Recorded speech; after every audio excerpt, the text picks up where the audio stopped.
আসসালামু আলাইকুম সবাইকে। আশা করি সবাই ভালো আছেন। সবাইকে স্বাগত জানাচ্ছি নতুন আরেকটি ভিডিওতে। আজকেও আমরা ফেসবুক মার্কেটিং নিয়ে আলোচনা করব এবং আজকের ভিডিওতে আমরা যেটা করব, থিওরি থেকে আস্তে আস্তে আমরা প্র্যাকটিক্যালের দিকে যাচ্ছি। ওকে, সো আমরা ভিডিওর মূল টপিকে যাব।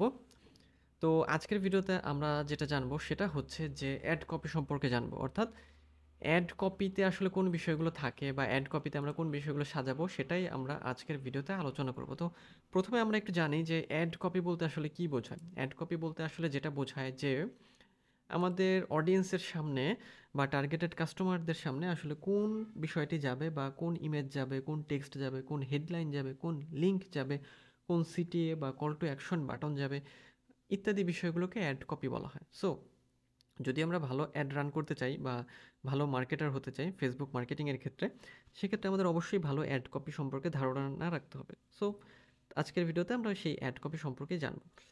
তো তাহলে খুব সহজভাবে অ্যাড কপিতে আসলে কী থাকে? অ্যাড কপিতে যেটা থাকে, আমরা যেটা বললাম যে অ্যাডের টাইটেল থাকে, তাই না? এখানে আমি একটা লিস্ট করেছি। আমাদের অ্যাড কপিতে টাইটেল থাকে, প্রাইমারি টেক্সট থাকে, হেডলাইন থাকে, ডেসক্রিপশন থাকে, ইমেজ থাকে, ইউআরএল থাকে, সিটিএ বা কল টু অ্যাকশন থাকে। তো টাইটেল বলতে কি বোঝায়? যে টাইটেল বলতে আমরা কোনো ছোট্ট একটা টাইটেল যেটা আমরা অ্যাডের সামনে দিয়ে দেখে থাকি, ছোট্ট করে একটা টাইটেল দিতে হবে আমাদের। তারপর প্রাইমারি টেক্সট 125 ক্যারেক্টার, মানে আমাদের বিজনেস রিলেটেড কিছু টেক্সট লিখতে হবে। প্রাইমারি টেক্সট যেটাকে আমরা বলি 125 ক্যারেক্টার। আমরা এগুলো দেখব প্র্যাকটিক্যালের সময় বা যখন আমরা সরাসরি অ্যাড ক্রিয়েট করব লাইভ, তখন আমরা এগুলো দেখব। এবং প্রথমে আমরা থিওরি জেনে রাখছি। হেডলাইন হচ্ছে লিখতে হবে আমাদের 40 ক্যারেক্টারের মধ্যে। এরপরে আছে ডেসক্রিপশন 30 ক্যারেক্টার। অর্থাৎ অ্যাকচুয়ালি এগুলো কি? এগুলো টাইটেল, টেক্সট, তারপরে হচ্ছে হেডলাইন, ডেসক্রিপশন, এই সবই হচ্ছে আমাদের বিজনেস রিলেটেড টপিক বা বিজনেস রিলেটেড টাইটেল। যেমন আপনি যদি ফার্নিচার সেল করেন, আপনার যদি নির্দিষ্ট কোনো ফার্নিচারের জন্য আপনি অ্যাড রান করেন, সেক্ষেত্রে ওই নির্দিষ্ট ফার্নিচারের একটা টাইটেল আছে, কোনো প্রাইমারি টেক্সট আছে। এই টাইটেল, প্রাইমারি টেক্সট, হেডলাইন এগুলো নিয়ে প্রচুর সময় আপনাকে দিতে হবে এবং এগুলো রেডি করতে হবে। এটা এরকম না যে আমি একদিনে বসলাম এবং প্রচুর পরিমাণ হেডলাইন আমি রেডি করে ফেললাম বা প্রচুর পরিমাণ টেক্সট আমি রেডি করে ফেললাম। বিষয়টা এরকম না। যেহেতু আমাদের অ্যাডের উদ্দেশ্যই হচ্ছে অডিয়েন্সকে অ্যাট্রাক্ট করা বা অডিয়েন্সকে আমাদের যে বিজনেস আছে সেটাকে বা সেটাতে আকৃষ্ট করা। সো অবশ্যই অ্যাট্রাকটিভ আমাদের টাইটেল, তারপরে হেডলাইন, প্রাইমারি টেক্সট এগুলো প্রয়োজন হবে। সো এগুলো নিয়ে দিনের পর দিন আপনাকে কাজ করতে হবে, দিনের পর দিন মাথা ঘামাতে হবে এবং নতুন নতুন আইডিয়া বের করতে হবে। কিন্তু প্রসেসটা সম্পর্কে আমরা জাস্ট জেনে রাখবো যে আমরা যখন অ্যাড কপি তৈরি করব বা বারবার যখন অ্যাড কপির কথা আসবে, মনে রাখবেন অ্যাড কপির মধ্যে কি কি থাকে? টাইটেল থাকে, প্রাইমারি টেক্সট থাকে, হেডলাইন থাকে, ডেসক্রিপশন থাকে, ইমেজ থাকে, ইউআরএল থাকে, সিটিএ থাকে। ইমেজ বলতে ইমেজ আবার ভিডিও হতে পারে। আপনি ইমেজ না দিতে চাইলে ভিডিও দিতে পারেন। সো আপনি সেটাও রাখতে পারেন। সো আমরা এটাকে স্ল্যাশ দিয়ে দিয়ে আমরা এটাকে ভিডিও হিসেবেও রাখতে পারি। ওকে, বা এটা ক্যারোজেলও হতে পারে বা অনেকগুলো পোস্ট যেটা আর কি। ঠিক আছে? আচ্ছা, আমরা এটাকে 10 ইমেজ অর ভিডিও, মানে ক্যারোজেল যেটা, ইমেজ অর ভিডিও এটাও দিতে পারি।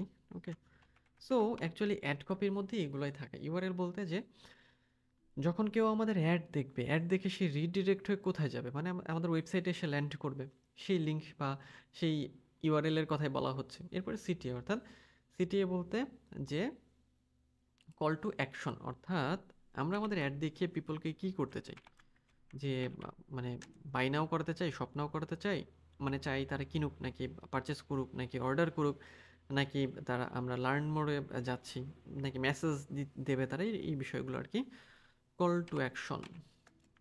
সো আমরা এটাও লিখে রাখলাম, কল টু অ্যাকশন। সব প্র্যাকটিক্যালে আমরা হাতে কলমে যখন শিখবো লাইভ, তখন দেখবেন যে খুব সহজভাবে আপনারা এগুলো বুঝতে পারছেন। সো যদি আপনাদের এখন এই বিষয়গুলো থিওরি হিসেবে জানা থাকে, পরবর্তীতে এগুলো আপনাদের খুব কাজে লাগবে। যে তখন মেলাতে পারবেন যে হ্যাঁ, থিওরিতে আমরা এটা দেখে এসেছিলাম অমুক লেসনে, সো অমুক লেসনে যেহেতু এটা ছিল, সো এখন আমাদের প্র্যাকটিক্যালে আমরা খুব সহজভাবে এটাকে করতে পারবো। ওকে, সো নেক্সট হচ্ছে আমাদের অ্যাড ক্যাম্পেইন অবজেক্টিভ সম্পর্কে আমরা একটু জানবো, বা হচ্ছে আমাদের গোল সম্পর্কে একটু আমরা আলোচনা করব।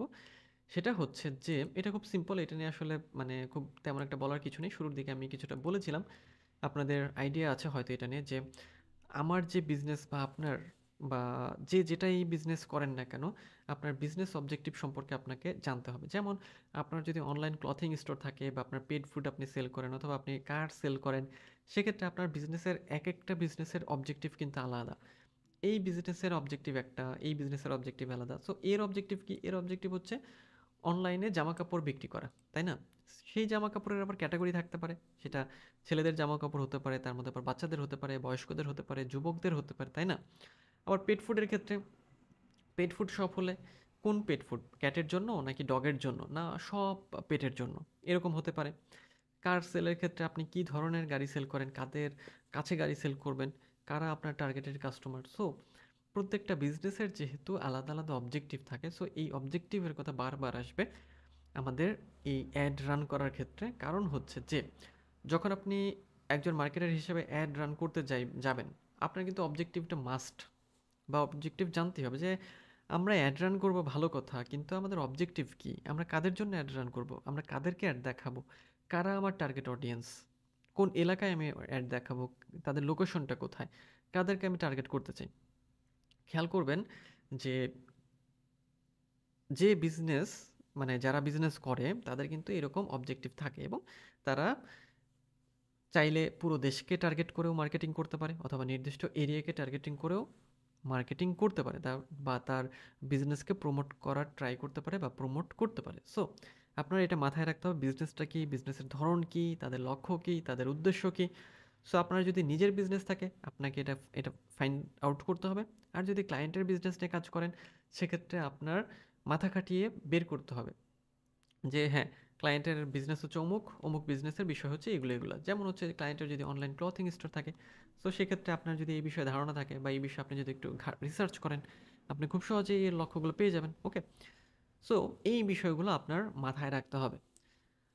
আর নেক্সট হচ্ছে টার্গেট অডিয়েন্স কনসিডারেশন এবং বাজেট অ্যান্ড রিসোর্সেস, দুটো একবারেই বলে দিই। সেটা হচ্ছে যে টার্গেট অডিয়েন্সের ক্ষেত্রে এটা হচ্ছে আমাদের বিজনেস অবজেক্টিভের সাথে মিল রেখে আমরা কি করব, আমাদের টার্গেট অডিয়েন্স আমরা সিলেক্ট করে ফেলবো। যেটা একটু আগে বললাম যে আমরা চাইলে সারা বাংলাদেশেও মার্কেটিং করতে পারি বা সারা বাংলাদেশের মানুষকেও অ্যাড দেখাতে পারি, আবার শুধু চট্টগ্রামের মানুষকেও অ্যাড দেখাতে পারি, আবার ওয়ার্ল্ড ওয়াইডেও দেখাতে পারি। তারপরে আমাদের বাজেটের একটা বিষয় আছে। বাজেট বলতে কত দিনের জন্য আমরা বাজেট মানে অ্যাড রান করবো, তারপরে হচ্ছে কত ডলারে। এই বিষয়গুলো কিন্তু মাথা খাটিয়ে চিন্তা ভাবনা করার মতো একটি বিষয়। সো এটা আসলে আপনারা যদি মনে করেন যে হ্যাঁ আপনি একদিনে করে ফেলবেন, বিষয়টা এরকম না। আপনার হাতে বা আপনার মাথায় আপনার বিজনেস আইডিয়াটা প্রথমে আসতে হবে, বা আপনি যাদের জন্য কাজ করছেন তাদের বিজনেস নিয়ে আপনাকে রিসার্চ করতে হবে যে হ্যাঁ, আমি অমুক ক্লায়েন্টের জন্য কাজ করছি, অমুক ক্লায়েন্টের বিজনেস টপিক হচ্ছে এটা, এবং অমুক ক্লায়েন্ট এই বিষয়টা সেল করে। সো আমার বিজনেস স্ট্র্যাটেজি বা আমার অ্যাডের স্ট্র্যাটেজি হবে এটা এটা এটা, অর্থাৎ আমার লোকেশন হবে এইটা, আমি এদেরকে অ্যাড দেখাবো, আমার বাজেট হবে এটা, আমার ডে হবে এটা, বা এত দিনের জন্য আমি অ্যাড রান করব। একই সাথে কাদের কাছে সে বিজনেস মানে প্রমোট করতে চায় বা যে প্রোডাক্ট সেটা সেল করতে চায় এটা জানতে হবে, বুঝতে হবে, এবং দেন সেই অনুযায়ী আমাদের মার্কেটিংটা রান করতে হবে। ওকে, সো এই হচ্ছে আমাদের যে আজকের টপিক লেসন 21 এবং লেসন 22, যেটাতে আমরা অ্যাড কপি এবং আমাদের গোল এবং অ্যাড ক্যাম্পেইন অবজেক্টিভ সম্পর্কে জানলাম। এবং এর আগে আমরা হচ্ছে ক্যাম্পেইন ট্যাব বা অ্যাড অবজেক্টিভ এটা আমরা প্র্যাকটিক্যালে দেখব যে আমরা যখন অ্যাড রান করি তখন আমাদের যে অ্যাওয়ারনেস বা হচ্ছে যে আমরা সেলস বা লিডস কোন ধরনের আমরা হচ্ছে ক্যাম্পেইন অবজেক্টিভ হচ্ছে আমরা চাই, সেটা আমরা তাও একটু লিখে রাখি এখানে। সেলস, আর এদিকে হচ্ছে লিড বা হচ্ছে অ্যাপ প্রমোশন, যাই হোক না কেন, এটা ফেসবুক মানে সবসময় আপডেট করে। ওকে, কিছুদিন পর পর দেখবেন এটা আপডেট হয়েছে।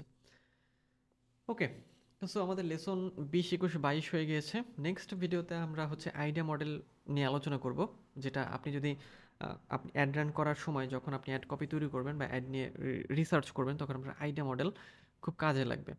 সো দেখা হচ্ছে পরের ভিডিওতে।